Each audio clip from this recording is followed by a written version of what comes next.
오늘 본문을 이해하기 위해서 지난주 본문과 지지난주 본문을 좀 같이 생각해 볼 필요가 있는데요. 자, 먼저 오늘 본문 25장 19절 말씀, 20절 말씀을 먼저 읽고 난 다음에 설명을 이어갈까요? 19절, 20절입니다. 시작. 아브라함의 아들 이삭의 족보는 이러하니라. 아브라함이 이삭을 낳았고 이삭은 몇 살에? 40세에 리브가를 맞이하여 아내를 삼았으니 리브가는 밧단 아람 족속 중 부두엘의 딸이요 아람 족속 중 라반의 누이였더라. 아멘. 20절에 보니까 이삭이 몇 살에 결혼했다고 되어 있죠? 40세에 결혼을 했다라고 되어져 있습니다. 이삭의 아버지 아브라함은 부족장이었기 때문에 최소한 2,000명에서 한 3,000명 정도의 부족원들을 거느린 부족장으로 그 당시에 살아갔기 때문에 재산도 굉장히 많았고 목축대도 굉장히 많았을 것으로 보여집니다. 그래서 아들 이삭과 결혼을 시키려고 가나안에 있는 부족들이 서로 당신 아들하고 우리 딸하고 결혼시키자고, 왜요? 정략 결혼을 해야 서로 불가침이 되고 안정을 가져올 수 있고 경제적으로도 유익하기 때문에 그렇게 하려고 달려들었을 겁니다. 그러나 아브라함 아들 이삭의 결혼이 이렇게 늦어진 이유는 가나안 여자하고 우상 섬기는 집안하고 결혼을 시키지 않고 믿음의 결혼을 시키려고 하다 보니까 이렇게 늦어졌던 것으로 보여집니다. 지지난주 본문 창세기 24장 전체에서 엘리에셀이라는 종을 이 아브라함의 고향 땅 하란에 보내서 믿음의 부인인 리브가를 얻어오는 과정을 우리는 지지난주 설교를 통해서 살펴봤고요. 믿음의 결혼을 하고 나면 이제 일이 술술술 풀려야 되잖아요. 그죠? 근데 지금 어떤 일이 생기는지 우리가 좀 보려고 합니다. 자, 21절 말씀에 보면 첫째 줄만 읽어볼까요? 21절 첫째 줄입니다. 시작.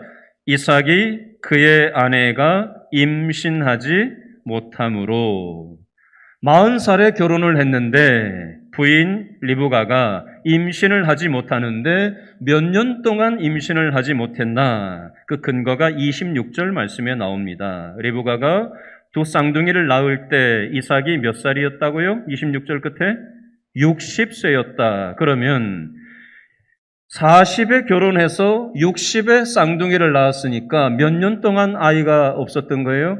20년 동안 아이가 없었다라는 걸 확인할 수 있습니다. 자, 생각해 보시죠. 이삭의 입장에서 생각을 해보겠습니다. 믿음의 결혼을 하려고 그렇게 오랜 세월을 기다렸단 말이죠. 그리고 하나님께서 아브라함에게 약속을 하셨고 약속의 씨가 바로 자기 이삭이잖아요. 그죠? 그러면 믿음의 결혼을 했으면 이제는 뭐가 일이 술술 풀리고 아이도 잘 낳고 그렇게 될 걸 기대했는데 상대적으로 지난주 본문 창세기 25장 12절부터 16절에 보니까 아브라함과 사라를 통해서 낳은 게 본인 이삭이라면 아브라함과 사라의 몸종 하갈을 통해서 낳은 게 누구죠? 이스마엘이잖아요. 25장 12절 앞에 보니까 이스마엘의 후예가 쭉 소개되고 있는데 25장 16절에 보니까 이스마엘이 아들을 몇 명 낳았다고 돼 있죠?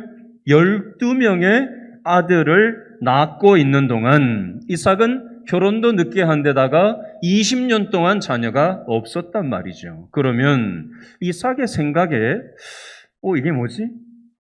우리로 치면 교회 다니는데 신앙생활 하면서 믿음으로 살아보려고 애를 쓰는데 왜 저 신앙생활 똑바로 하지 못하는 이스마엘은 저렇게 아이를 잘 낳고 일이 술술 풀리는데 왜 믿음의 삶을 살아가는 나는 이 모양이지? 라고 이삭이 생각이 들 법하지 않습니까? 그런 세월이 20년 동안 반복됐다는 겁니다. 이삭의 마음이 어땠을까요? 자, 21절 말씀 다시 한번 보면요. 이삭이 그의 아내가 임신하지 못함으로 그를 위하여 뭘 했다고 돼 있죠? 여호와께 간구, 기도했다는 거예요. 아이 달라고. 그러니까 여호와께서 그의 간구를 들으셨으므로 그의 아내 리브가가 임신했다라고 되어 있는데 기도를 한 번만 딱 하니까 바로 즉각 응답된 게 아니잖아요. 여러분, 우리가 신앙생활을 할 때 기도라는 걸 하잖아요. 믿음으로. 그렇죠? 근데 기도하면 즉각 응답이 되는 경우는 거의 없습니다. 지금 이 이삭 내외가 20년 동안 기도하고 나서 기도가 지금 응답되고 있어요. 여러분, 오늘 성경에는 이삭의 마음이 기도하다가 어떤 마음이었는지, 리브가가 기도하다가 어떤 마음이었는지, 20년 동안 기도가 응답되지 않았을 때 심정이 어땠는지는 다 성경에 안 써 있어서 정확하게는 몰라요. 근데 여러분, 누구라도 이삭의 입장이고 리브가의 입장이었다면은 기도하다가 말고 지치지 않을까요? 네? 아니, 저 집은 저렇게 일이 잘 풀리고 이스마엘은 저렇게 12아들이나 낳았는데 내가 믿음의 씨인데, 아브라함의 내가 믿음의 씨로 이렇게 태어났는데 나는 이게 기도해도 이렇게 오랫동안 기도해도 해결이 안 되고 이게 뭐냐 말이죠. 저와 여러분도 믿음 생활 하다가 이런 마음 들 때가 있지 않습니까? 기도하다가 기도가 응답되지 않으면은 포기하고 싶은 마음이 들 때가 있지 않아요?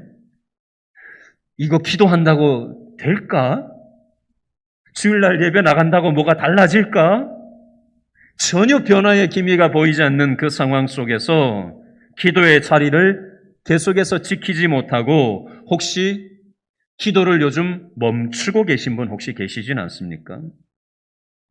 여러분, 기도 생활이 멈추어지면 어떤 일이 생기냐면요, 영적인 믿음의 일에 무관심해집니다.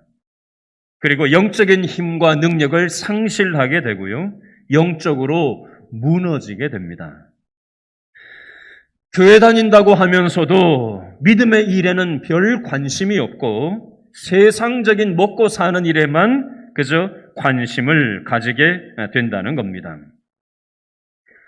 여러분, 누가 이런 응답되지 않는 이 오랜 세월을 참으면서 계속해서 기도의 자리를 놓치지 않을 수 있을까요?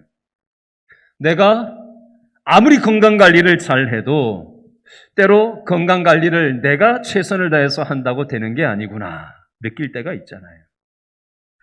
돈을 열심히 벌어서 모아보고 노후를 준비하고 또 돈으로 뭔가 내 삶을 안정적인 기반을 다지려고 애를 써보지만 돈 가지고 해결 안 되는 것들도 많이 있잖아요. 그러면서 우리는 벽을 만나잖아요. 돈 가지고 안 되네? 내가 건강관리 최선을 다한다고 되는 것이 아니네? 한계가 이렇게 저렇게 있네?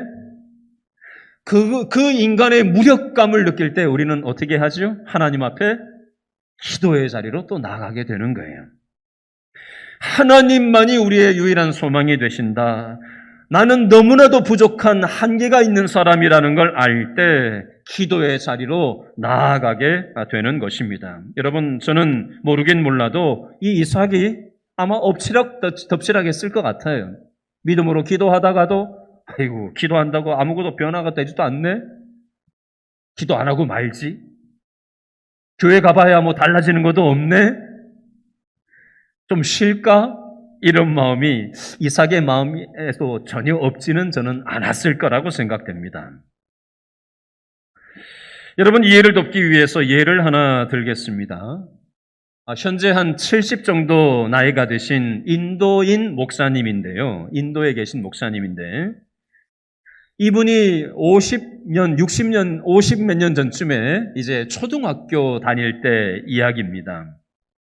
요즘도 이 목사님의 고향에 가면은 찢어지게 가난한 동네라고 하는데요. 50 몇 년 전에는 훨씬 더 찢어지게 가난했겠죠. 그래서 뭐 대학은 생각하지도 못하고 뭐 중고등학교도 제대로 진학하는 사람이 없을 만큼 50 몇 년 전에 인도 이 목사님이 살았던 시골 땅 고향은 그런 어떤 상황이었다고 합니다. 근데 초등학교 선생님이 이 인도 목사님이 되신 분이 어렸을 때 너무나도 영특해가지고 너는 참 아깝다. 대학을 좀 공부를 해서 중고등학교도 좀 나오고 대학을 좀 진학해가지고 그렇게 하면 아주 큰 인물이 될 것 같은데 너무 가난해가지고 어떻게 하면 좋을지 모르겠다. 그 얘기를 아버지가 전해 듣게 된 거예요.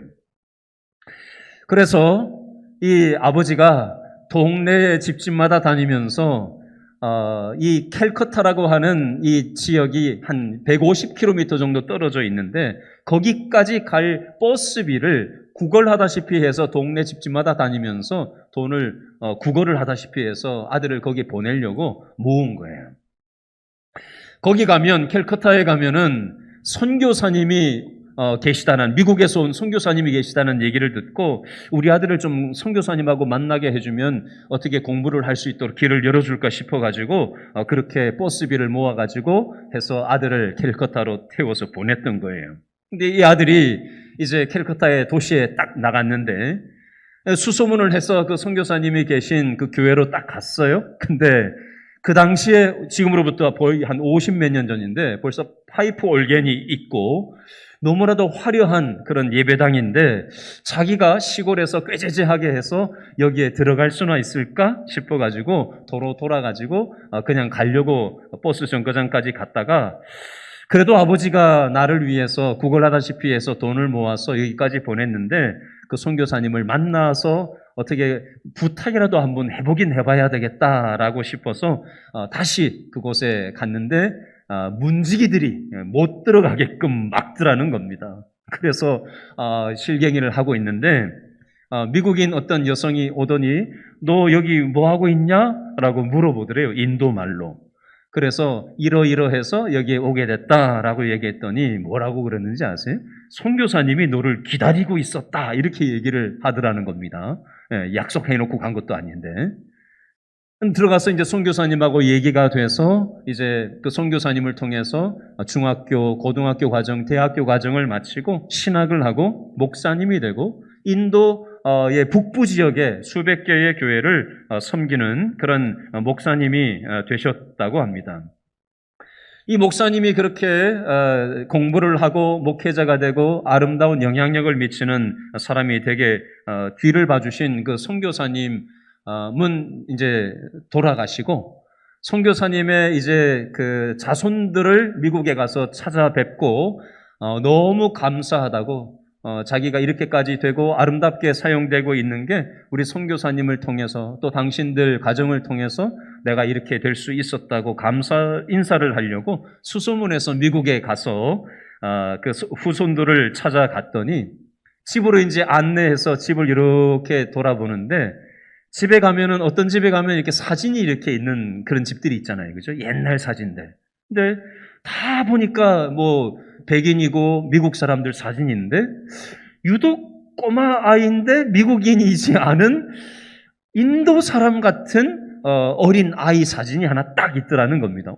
이 사진이 뭐지? 하고 가까이 가서 이렇게 봤더니 그게 누구 사진이었는지 아세요? 바로 자기 자신의 사진. 50몇 년 전에 초등학생일 때 그 꾀재재하게 찍었던 그 사진이 그 미국에 건너와서 있더라는 겁니다. 이게 내 사진인데 왜 이게 여기에 있죠? 그랬더니 그 사람들, 선교사님의 후손들이 어떻게 했는지 아세요?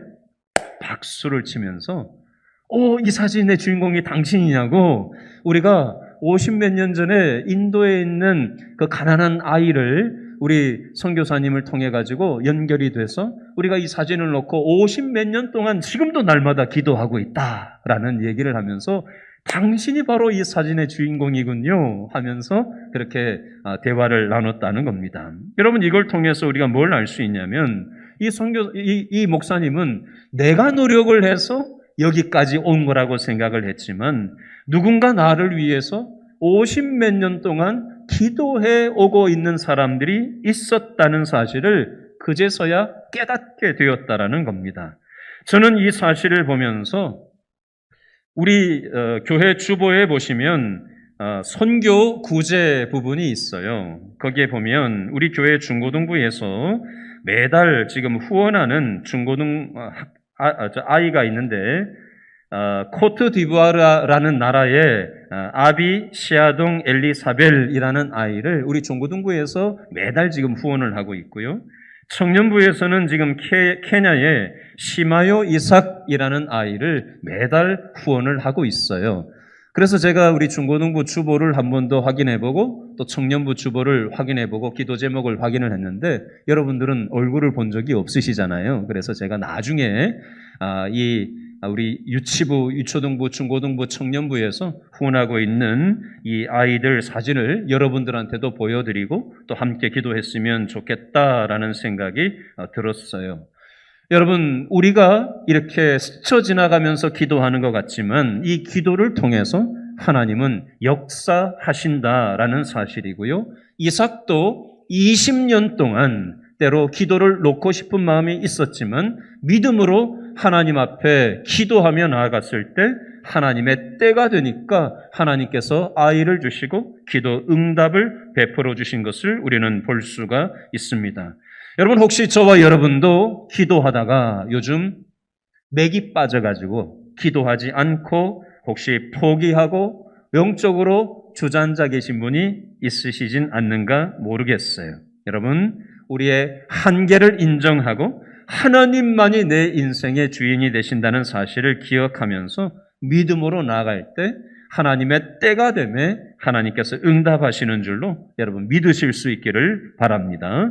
여러분, 이삭은 기도 응답을 받았어요. 그래서 아이를 20년 뒤 60세에 이 이삭과 리브가 내외가 쌍둥이 아들들을 얻게 되었습니다. 그러면 약속의 씨인 이삭을 통해서 어렵게 믿음의 씨인 쌍둥이 에서와 야곱이 나왔으면 이제 문제없게 또 문제가 술술 풀려야 되잖아요. 근데 뱃속에서부터 벌써 나오기 전부터 벌써 싸움이 일어났다고 오늘 성경은 얘기하고 있습니다. 그 표현이 창세기 25장 22절 말씀에 나와 있는데 다 같이 읽어볼까요? 22절 시작. 그 아들들이 그의 태 속에서 서로 뭐했다? 싸우는지라. 태 속에서부터 벌써 싸움이 일어나고 있습니다. 여러분, 창세기 4장에 보면 가인과 아벨 두 형제 사이에서 싸움이 일어납니다. 형 가인이 동생을 시기하고 동생 아벨을 살인하는 장면이 창세기 4장에 나와요. 창세기 13장에 보면 삼촌 아브라함과 조카 롯이 재산 문제 때문에 갈등이 생기고 갈라서는 장면이 나옵니다. 이삭과 이스마엘 사이에서도 갈등이 있었죠. 약속의 씨 이삭과 하갈을 통해서 낳은 이스마엘 사이에 이복 동생 이삭이 태어나니까 어린 이삭을 이스마엘이 놀리게 되죠. 그래서 사라의 눈 밖에 나서 이스마엘과 엄마 하갈이 집 밖으로 쫓겨나는 장면이 나옵니다. 오늘 본문에는 형 에서와 야곱이 뱃속에서부터 싸우게 되는 장면이 나오고요. 또 형을 주고 장자권을 빼앗는 속고 속이는 갈등이 나옵니다.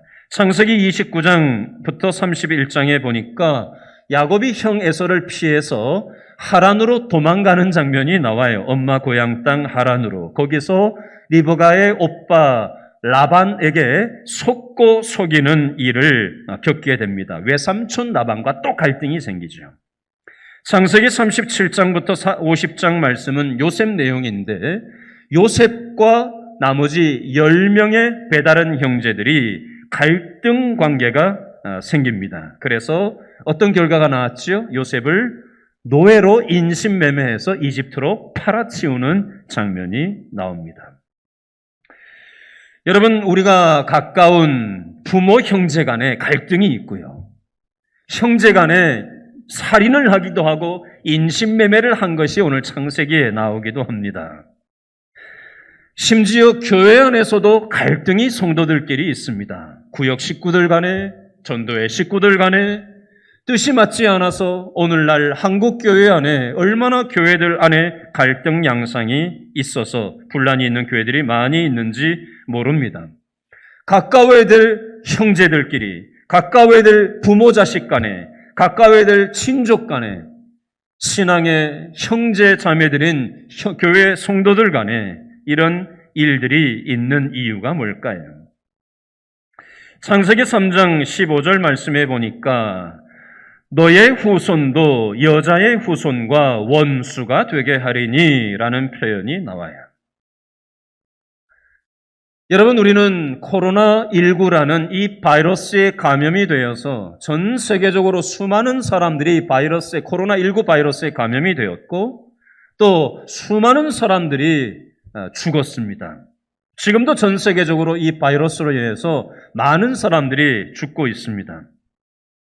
그래서 백신을 개발하고 첫 번째 우리는 백신을 맞으신 분도 많이 계시고 또 2차 접종까지 이제 다 끝내신 분들도 있으세요. 근데 인도발 또 돌파 변이가 또 생겨서 지금 영국은 확진자가 확 줄었다가 지금 또 2만 명대로 지금 확도로 늘어나고 있고 이 돌파 변이로 인해서 또 여러 나라에서 문제가 되고 있고 우리나라도 이제 주춤했다가 또 지금 확산세로 지금 일어나고 있습니다. 물리적으로는 코로나 바이러스로 인해서 백신이 필요하다면 우리는 죄 바이러스로 인해서 창세기 3장 15절에 죄 바이러스로 인해 너희 후손도 여자의 후손과 원수가 되게 한다라는 이 표현은 내가 배 아파서 난 부모 자식 간에도 갈등이 있다는 거예요. 죄 바이러스 때문에. 죄 바이러스 때문에 형제 간에도 죽고 죽이는 일들이 요즘만 뉴스에 나오는 게 아니라 창세기에도 살인 사건이 형제 간에 일어나고 친족 간에도 재산 문제 분쟁이 생기고 또 사기를 치고 인신매매로 돈을 받고 자기 형제를 요셉처럼 팔아넘기는 일이 요즘만 있는 게 아니라 창세기에도 이렇게 있었다는 겁니다. 뭐 때문에요? 죄 바이러스 때문에. 여러분, 요셉의 입장에서 얼마나 억울했겠어요. 잘못이 별로 없는데 배다른 형제들이 자기를 인신매매로 다른 나라의 노예로 팔아버렸고 그리고 노예 생활을 하는데 잘못한 것이 없는데 또 누명을 뒤집어 쓰고 성폭행범으로 몰려서 보디발의 아내가 누명을 뒤집어 씌우는 바람에 감옥에까지 들어앉게 됐으니 이렇게 요셉처럼 억울할 일이 어디 있냐고요. 그러면 하나님한테 원망을 해야 되지 않아요? 하나님, 나는 교회 다니고 신앙생활 한 것밖에 없는데 왜 내 형제라는 사람들이 나를 이렇게 인신매매를 하고 성폭행하지도 않았는데 이렇게 누명을 쓰고 감옥 생활을 해야 되고 하나님 살아계시면 이게 도대체 뭐냐고. 나 이제 기도 안 할 거라고. 교회 안 나갈 거라고. 요셉이 이렇게 말할 법하지 않아요? 근데 요셉이 인내하면서 하나님은 아신다. 내 억울함을 하나님은 아신다라고 고백하면서 믿음으로 기도를 포기하지 않았습니다. 그 결과 창세기 마지막 50장 20절에 보니까 요셉이 이렇게 고백합니다. 당신들은 나를 해하려 하였으나 하나님은 그것을 선으로 바꾸셨습니다. 라고 고백을 합니다. 여러분, 우리가 신앙생활을 하다 보면 억울한 일을 만날 때가 있습니다. 교회 생활을 할 때도요, 누명을 쓸 때도 있고요, 억울한 소리 들을 때도 있고요, 잘못 안 했는데 험한 소리, 험한 꼴 당할 때가 없었으면 좋겠는데 교회 생활할 때도 이런 일을 겪을 때가 있습니다. 요셉도 이거 겪었다는 거 기억하세요. 자기 친족한테 이런 일을 겪었으니 얼마나 원통했겠어요. 그러나 기도를 놓지 않고 계속해서 기도하고 하나님이 아시지, 하나님이 해결해 주실 거야 라고 믿음으로 이 갈등 속에서 기도의 시간을 놓치지 않았다라는 겁니다. 여러분, 저를 따라해 주시기 바랍니다. 하나님의 뜻은 인간의 싸움에도 불구하고 성취된다. 다시요. 하나님의 뜻은 사람의 갈등과 싸움에도 불구하고 성취된다. 억울해하지 마시고요. 하나님이 알고 계신다. 그러니 기도하다가 기도의 무릎을 놓지 마시고요. 그러면은 영적으로 무너지게 돼 있어요. 아셨죠? 이런 시간들을 통해서 오히려 나를 연단하시고 나를 하나님이 다듬으셔서 하나님의 뜻의 통로로 합력하여 사용하신다라는 사실을 기억하시고 하나님이 다 아시지, 하나님의 때가 이를 때까지 기도줄을 놓지 마시고 믿음으로 기도하는 저와 여러분 다 될 수 있기를 바랍니다.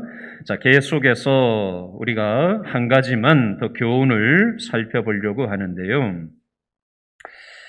자, 27절과 28절 말씀을 한 번 더 읽어보겠습니다. 27절, 28절 다 같이 시작. 그 아이들이 장성함에 첫째 에서는 익숙한 사냥꾼이었으므로 들사람이 되고 둘째 야곱은 조용한 사람이었으므로 장막에 거주하니 아버지 이삭은 첫째 에서가 사냥한 고기를 어떻게 했어요? 좋아함으로 그를 사랑하고 엄마 리브가는 어떻게 했어요? 둘째 야곱을 사랑하였더라. 아멘. 아버지 이삭은 부인 리브가가 아이를 갖지 못하는 20년 동안 뭐 하던 사람으로 21절에 소개되어 있죠. 21절 둘째 줄에 여호와께 간구 기도했다라고 되어 있습니다. 근데 믿음의 삶을 한편으로는 살아가는 이삭이었지만 한편으로는 어떤 연약한 면이 있었냐면요. 28절에 보니까 이삭은 두 아들 중에 첫째 에서가 사냥한 고기를 좋아함으로 첫째 에서를 사랑했다라는 표현 속에 어떤 의미가 숨어 있냐면요. 큰아들을 편애했다는 얘기가 숨어 있어요. 우리가 자녀들을 낳아서 키워보면요. 그죠? 마음이 가는 자녀가 있죠? 있어요? 없어요? 있거든요. 똑같이 해주려고 하다가도 보면은 하는 짓이 이게 마음에 안 들 수도 있고요. 그죠? 이게 쏠리기가 마련이에요. 이삭은 기도하는 사람이었어요. 우리처럼 예배 드리는 사람이었다고요. 20년 동안 기도했던 사람이에요. 그럼 믿음 좋은 사람이거든요. 근데도 편애하더라는 겁니다. 여러분, 이 이삭의 모습이 저와 여러분에게도 자녀 교육하는 데 있지는 않는지 돌아봤으면 좋겠어요. 이 기도하는 아버지 이삭이었지만 이 아버지의 편애가 이삭에서 첫째 아들 에서를 어떤 영향력을 미쳤는지를 생각을 해보겠습니다. 아버지 이삭은 첫째 아들 에서를 좋아라 했어요.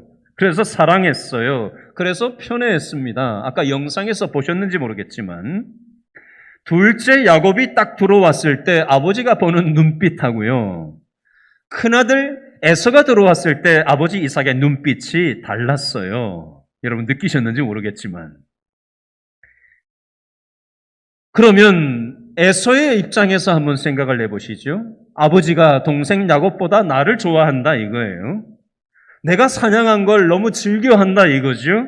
그러면 에서는 어떤 마음이 들겠어요? 아버지가 나를 참 좋아하는구나. 내가 살아가는 방식을 인정하고 좋아라 하는구나. 내가 사냥하고 내가 이렇게 살아가는 걸 좋아한다라고 자신감이 들어차지 않을까요? 그러면 부족한 게 없어져요. 하나님을 찾을 이유를 별로 못 느끼는 거예요.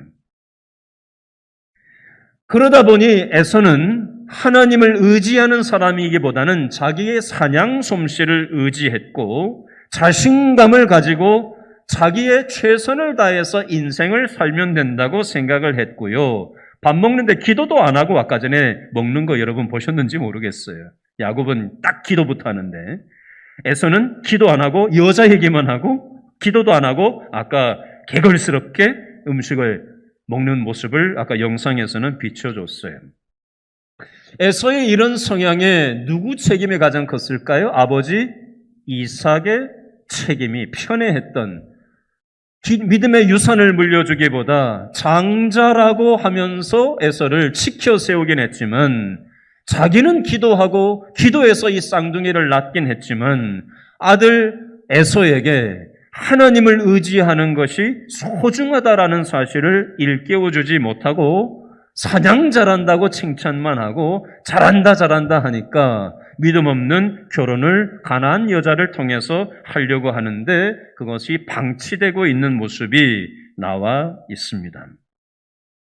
그러다 보니까 에서는 하나님의 약속 따위는 관심이 없는 거예요. 장자의 명분 따위는 소중하지가 않은 겁니다. 그래서 사냥을 갔다 온 에서가 얼마나 하루 반나절 동안 사냥을 하려고 이리저리 산을 헤매고 다녔으니 얼마나 배가 고플 거예요. 체력 소모가 많이 됐겠어요. 그죠? 그러니까 배가 고프니까 동생 야곱이 죽을 끓이고 있는데 그걸 좀 얻어먹으려고 달라고 했더니 지금 아픈 아이가 있어서 그 아이를 주려고 끓이는 거니까 형한테 줄 수 없다고 기다리라고 아까 영상에서 얘기하잖아요. 그렇죠? 근데 형이 이놈의 자식, 이 망할 자식도 나 무시하는 거냐고 하면서 그렇게 막 혈기를 내면서 싸우려고 달려드는 에서의 모습을 아까 영상에서 보셨어요. 그죠? 자, 오늘 본문 31절 장자의 명분 동그라미 해보시고 32절 둘째 줄 장자의 명분 동그라미 33절 둘째 줄 장자의 명분 34절 셋째 줄 장자의 명분 네 번이나 반복돼서 나오죠. 동그라미 해보시고 34절 셋째 줄 끝에 가볍게 여김이라는 부분에 밑줄을 그어 놓으십시오. 그 당시 고대 사회에서의 이스라엘에서 장자에게는 장자가 아닌 차자와 다르게 뭘 줬냐면요. 장자와 차자에게 어떤 차등이 있었냐면은 1대1로 유산을 물려주는 게 아니고 장자한테는 더블로 2배로 유산을 물려줬습니다.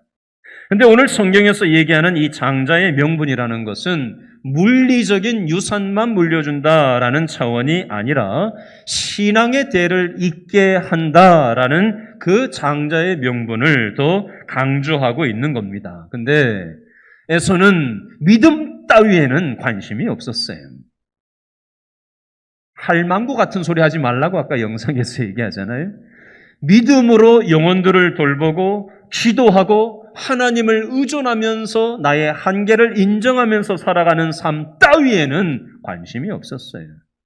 내가 힘이 있고 야성미가 넘치고 얼마든지 사냥을 잘 해올 수 있고 아까 영상에도 얘기했죠. 내가 이 부족을 다 먹여 살린다라고 큰 소리를 떵떵 치잖아요. 자신감이 아주 충만하거든요. 그러니 하나님께 기도하겠어요? 의지하겠어요? 내가 다 할 수 있다고 생각하는 사람 자신감으로 충만하면요. 기도하려고 들지를 않습니다. 언제 기도하죠? 야, 내 힘으로 안 되는 게 있구나.